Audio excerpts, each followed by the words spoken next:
মেয়েদের ভবিষ্যৎ অন্ধকার এদেশে। মৌলবাদী, আমি তো বললামই, মৌলবাদী তো কায়েম হয়েছেই। মৌলবাদীর সাথে মব সন্ত্রাস বাড়ছে এই কারণে, কারণ মৌলবাদী যারা যারা মনে করেন যে ধর্মীয় মৌলবাদ,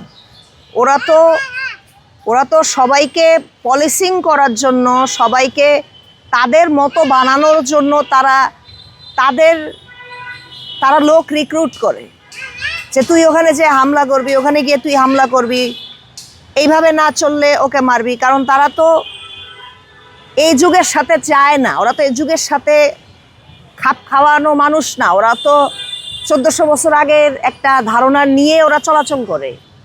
তো ওরা মত কায়েম করছে এটাই মাথায় রেখে যে সবাইকে তারা একটা ঘরানার ভিতরে আনবে, সেটা যেভাবেই হোক। আর এর মধ্যে আবার পলিটিক্যাল ব্যাপারও আছে। ওই যে আওয়ামী লীগের লোকজন পাইলে মায়ের, সেজন্যও মব।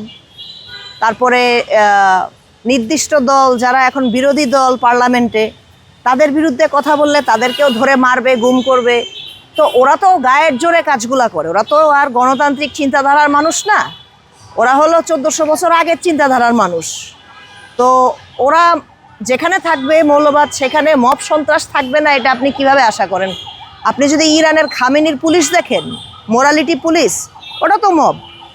মানুষকে তার ফ্রিডম দিত না, যেমনি ইচ্ছা সেমনি মারধর করতো। মাসা আমিনিকে এখানে মেরে মেরে ফাটায় ফেলছে, কারণ মাসা আমিনি বোরখা পরে নাই দেখে, মাথায় কাপড় দেয় নাই দেখে। এখন মবদের কথা কি, মৌলবাদীর ভাষা কি? মৌলবাদীর ভাষা হচ্ছে শুধু একটা নির্দিষ্ট বিশ্বাস থাকবে, শুধু একটা নির্দিষ্ট চালচলতি থাকবে, এবং অন্য কোনো কিছু এক্সিস্ট করতে পারবে না। সবার উপরে ওই ফিলসফিটা, আমি নাম নিচ্ছি না, ওই ফিলসফিটা ডমিনেট করবে। যেটার হর্তাকর্তা তারা হবে, ইমাম টিমাম এরা।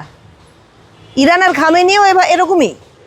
আর বাংলাদেশে এরা এমন কিছু একটাই করতে চায় যেটা ইরানের লোকরা পছন্দ করে না। এই যে আফগানিস্তানের ওই যে বর্তমানে যারা পাওয়ারে আছে, তালেবান, ওরা আর এরা